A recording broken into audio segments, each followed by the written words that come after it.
Hello, everybody, and welcome back to episode number 2 of the XFFL Show, where this theme is the week after draft. Or I was trying to do some kind of pun with aftermath, after draft. I don't know if it hit, probably missed. It's okay. It's whatever. 1 week after the XFL draft, a lot of things happen. Injuries happen. Free agency happened. Randomly, players are getting cut that they weren't on teams, Cam Newton, but what kind of impact that's going to have for a guy like Mac Jones when there's a Hunter Henry involved, Damian Harris, Nelson Aguilar, kind of all of that. And we're going to dive into that just a little bit, put a little pause on that because we're going to first start off with our first ever guest on the XFFL show, the one and only, the first overall pick in the XFFL draft, and a good buddy of mine, Zach Phillips. Zach, how you doing? I'm doing well, Josh. How are you? I am doing fantastic. First off, I didn't mention this prior, but how'd you get your name changed to the NC Carpetbaggers? Moving to North Carolina as a Yankee, as they call me. Carpetbagger is a northerner that moves down to the south to exploit it for his own benefits. So now, did you know this prior, or did you look this up? Oh, you No, did? Oh, okay. So you had this in the bag the whole time then? Yeah, actually, my boss, Kevin, that moved to Tennessee, him and I were having whole conversations about the whole Yankee aspect of living in the South. Wow. So overall, how's it been? Warm, I take it? Very warm. Nothing but 90s. Big change from oh, you don't even wear flannels now, do you? Or when will you be able to wear flannel? Dude, I was looking at buying a hoodie the other day. I was like, this is $15. That's a great deal. And then I was like, when the hell am I going to wear this? I haven't worn a hoodie. I wear a hoodie indoors. That's it. If I had a drink, I'd pour one out to the the fallen flannels. My like 20 hoodies and jackets and flannels I have that I don't get to wear. It's okay. I copied my style off of you, so I have all like 10 flannels. Although they're now huge on me, so that's a good thing. It is. She wears them. It's okay. So let's move on to let's talk about your draft. You were the first overall pick in the draft. If you can see on the bottom of the screen to those watching, you first took Najee Harris overall with the first overall pick in his draft. Kind of explain why you chose Najee over somebody like Antonio Gibson or somebody else, possibly. I liked the way that he looked in college, coming from Bama. I know he is a receiving back. He's shown that in the preseason so far, which Gibson is kind of, but there's also McKissick there. And, yeah, he has no competition with the Steelers in that backfield there. Yeah. And I wanted to make sure that wasn't an issue again with my running backs. Well, clearly not. Without a doubt, have the best 1-2-3 running back combination. I go online and I see everyone posting their drafts. What do you think of my draft? And they're like, how did you land an Austin Eckler and CMC? And like, if you only knew my buddy who has both of them and Najee Harris on that team. So is it safe to say Najee is pretty much a play flex every week for you? Yep, that's volume is king. And like I said, he has no competition. He's looked good in the preseason with that O-line. That's not honestly that great, but hopefully we'll get better as the year goes. Yeah, like I said, he's just volume is king. Now, kind of shifting gears a bit, where would you say is the weakness of this team, or do you have a weakness of the team? Looking at the team, again, McCaffrey, Eckler, you have Najee Harris, you have Aaron Rodgers, you have Chris Godwin, Robert Woods, Allen Robinson, Noah Fant. Is there kind of a hole? Is it your depth? Where do you see, or are you just set and you're going to coast? I think I'm pretty happy right now. Honestly, the issues that I do have is I was hoping to score a fourth running back. That wasn't James Conner, but everyone picked someone up before I could get them. Mm-hmm. So barring injury, I should be okay there. Wide receivers, I'm pretty happy with. I have no issues with those guys. I do have issue with the fact that I don't have any depth behind Rodgers. I was looking for Tannehill at one point, but you snagged him ahead of me. And my tight ends look good so far, but they're really unproven. But I think they will be fine. Do you lean over one when it comes to the tight end, or is it kind of just plug and play, whoever has the best? It's going to go as the season goes on, it's going to be based off of that. I'm thinking Fant with Bridgewater there. Mm-hmm. All he does is check down basically. So I'm hoping that's what happens. They're lining Fant out wide. Mm-hmm. He's taking shallow routes. Goddard, I was kind of hoping that they were going to trade Ertz because there was rumbling before the trade deadline that he might be shipped off. Also, I don't know if Jalen Hurts is how he's going to be. If he's going to check down or if he's going to just throw it deep. True.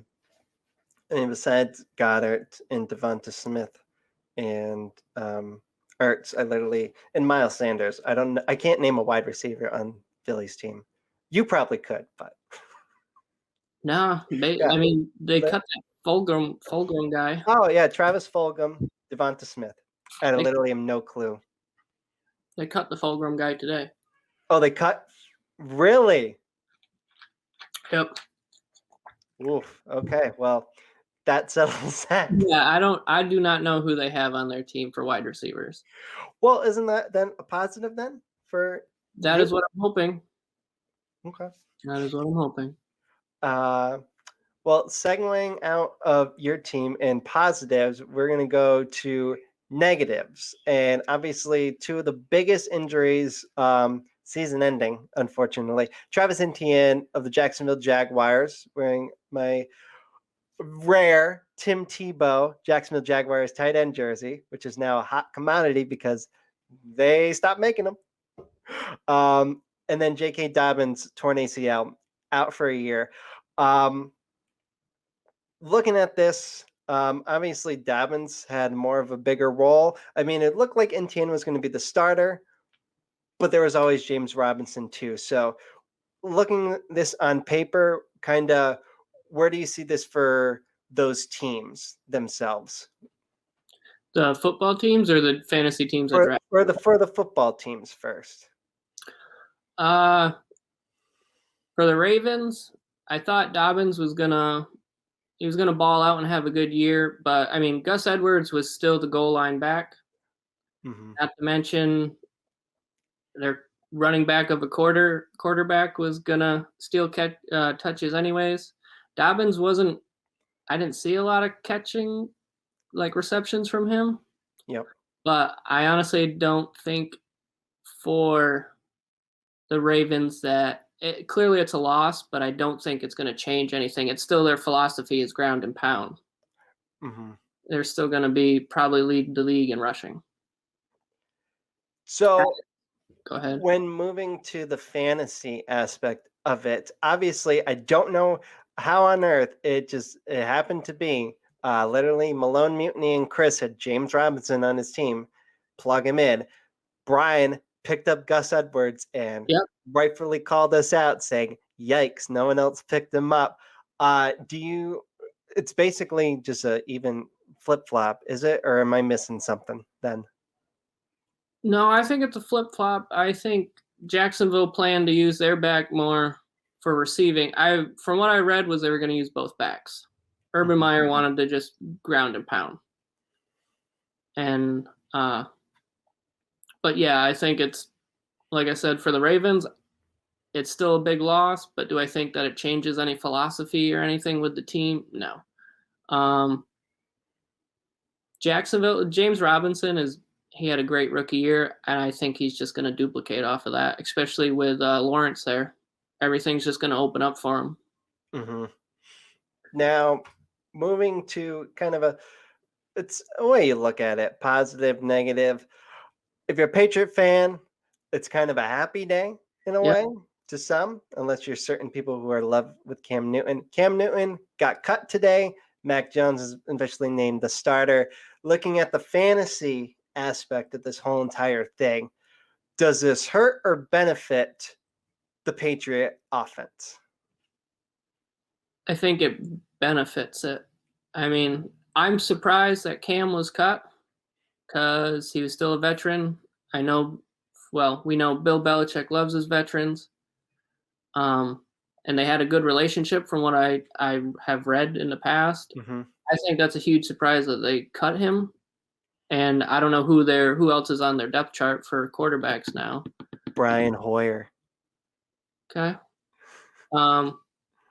But I do think that it opens up. Clearly, last year with COVID, no preseason, no training camp. Yeah, that did play a large role. But Cam was not very good last year. He did not have very good stats at all. I think it's funny though that Bill Belichick is the killer of rookie quarterbacks, and now he's rolling into the season with a rookie quarterback, first time ever. Yeah, possibly.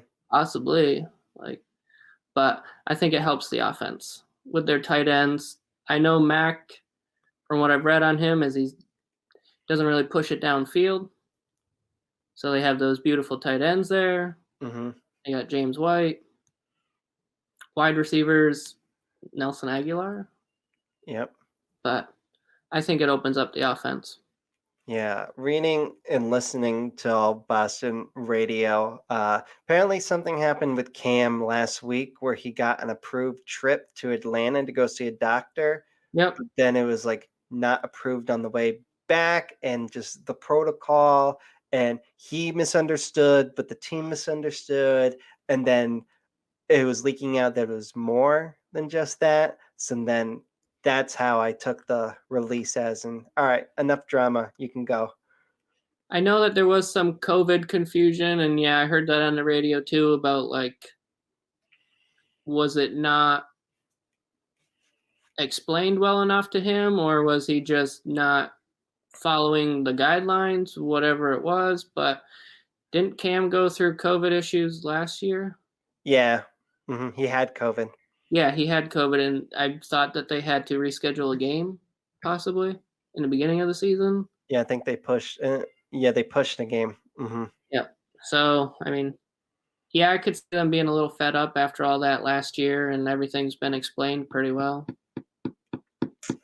So, yeah, but overall, I think this. Again, I agree with you. Benefits the team. I said this in the last episode. Rookie tight ends rookie quarterbacks love their tight ends, and if you have two top 15 tight ends, Nelson Aguilar, yeah, he'll be fine. Kendrick Bourne, okay. N'Keal Harry, which this I don't know what radio station doesn't shut up about. It's like one day he's going to be good, next day we need to trade him, next day all this stuff. So I think it's his make or break year too. I'm not going to touch him at all, but the Patriots and Bill literally stacked the deck for this kid, and now you got him for 4 years. So Bill is the greatest head coach. I mean, let's be real. That's kind of hard to argue there. Like they always say, he's playing chess when everyone else is playing checkers. Oh, yeah. And yeah, they definitely have that roster set up. I do see them, even with the tight ends, they're still going to be the normal Patriots and be ground and pound. Yeah, I mean, Damon Harris, James White, you lost Rex Burkhead, but this Stephenson's guy. There, yeah. Yeah, seems to be fine.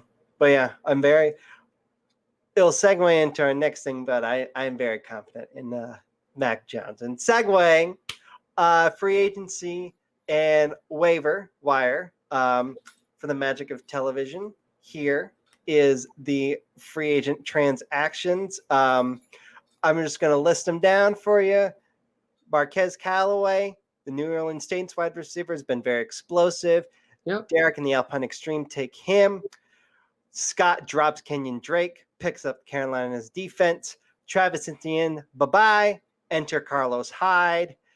Then myself and the New England Nexus take Matt Ryan, but not for long, as I literally dropped him less than 12 hours ago from Mac Jones. Some other things in there to note, because Brian ended up taking Gus Edwards off free agency. Myles Gaskin got put on waivers, and Tone and the Riverhead Blue Waves now own him. Just straight up with that, Anthony already has Dalvin Cook, and he has Derrick Henry. Yep. Myles Gaskin goes off too. Tone, I don't know. I haven't really looked at Brian's team, who we would have dropped for that. But Tone really lucked out because Tone has the best two-headed running back right there, monster. Dalvin Cook misses time. Let's be real. He's still the second best, third best, or whatever you want to rank him in, top 3. But he is going to miss 3 games. Yep. And the fact that Tone now, who I would probably say has the best starting lineup, has some running back depth, that's going to help him out for sure. Yeah, I didn't even know about the whole J.K. Dobbins thing until Brian mentioned it in the chat. Right. And Derek picking up Callaway is solid bench stash. I mean, he's got Mike Thomas. Yeah, he's a number one wide receiver right now. And yeah, like you said, he's stacking on it because he knows he doesn't have Thomas till week 7. Yeah. Here's a question for you. Looking at this, where was I going? Oh, yes. So Sony Michel, another free agents transaction and whatnot. He was then picked up by Chris in the Malone Mutiny. Carlos Hyde staying on that team for a whole day or so. So in real life and in fantasy life, does Sony Michel serve a purpose? In real life, yes, because I trust in Sean McVay. His second best offensive mind in the league, third best, however you want to put him. Fantasy, it really all depends on how Henderson does. Yes. But they've came out and said that McVay's came out and said he expects a very large role for him throughout the year.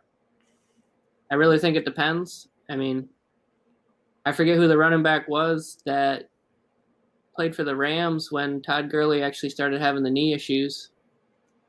Oh, I know who you're talking about. The guy that had like 200 yards against C.J. Anderson. Yes. Yeah, like McVay will make something out of nothing. True. That's what I believe. Sony Michel, he has bad knees, fitting for the Rams. But yeah, fantasy-wise, I mean, if you got a space on your bench, why not? I understand why Chris picked him up. Yeah. Looking at his squad in the power of editing, here it is. His running backs are Clyde Edwards-Helaire, Chase Edmonds, James Robinson, and Sony Michel. I see the silence as a I do feel bad for Chris. Overall, yes. I do feel bad for Chris. At least when I inherited a team from your league, I got Christian McCaffrey. Yeah. Like he gets the guy that tears an ACL and the guy that beats his girlfriend, so. Yep. Let's move on to our final part of it. We're going to kind of circle back to you, Mr. Phillips, owner, head coach, captain. You're facing Anthony Big Tone week 1. Obviously, he hasn't changed his tight end situation. But right now, you are projected at a league high 162 points. Before Irv Smith went out, he was projected to beat me by like a little less than 2 points. Well, but yeah. I'm looking at your team. I mean, 23 for Rodgers projected, 28 McCaffrey, 21 Eckler, 17 Najee. Like, literally everybody is 15 points and over, and you have 3 guys over 20 and one that's almost 30. Yeah, I have a decent first week with everybody. I mean, I think the Saints is going to be a shootout, of course, so that's only going to benefit me there. All 3 backs, I think, are going to produce regardless of the week, barring any injury. The wide receivers all have decent matchups. I mean, I even have Robinson on the bench because I felt the other 2 had better matchups than he did. He's probably going to go against Ramsey. True. So, but you like chances, though. Hoping for a W, but it's week 1. I mean, yeah, I can see. Again, his lineup: Dalvin Cook, Devontae Adams, Keenan Allen, Derrick Henry, Amari Cooper, and that's Russell Wilson is like the most scariest 6. He, like I said, I think he has the best starting lineup. His bench is very sus, but I always draft heavy in the first 5 rounds or so. Running back and wide receivers. Gotta have depth. If you don't have depth, then what happened to me last year is inevitable. That and Matt Ryan, good choice on dropping him. He really stuck it to me last year. Yeah. Where do you see yourself ending up this year on paper and in reality? It's championship or bust. Now, what's the reality part? My luck, I will be the number 1 seed. I'll go in and I'll get bounced in the first round. Wow. All right. Let's put that on the board. That's how it happens.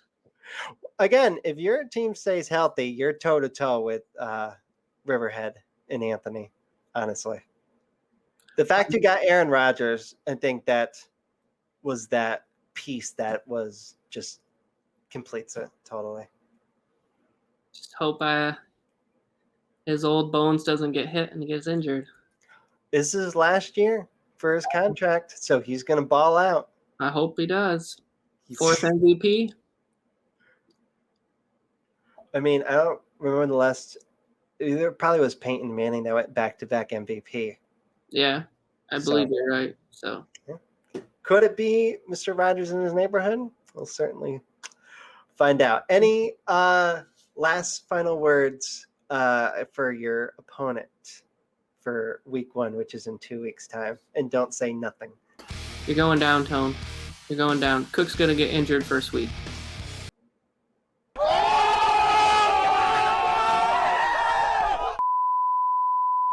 Well, you heard it here first.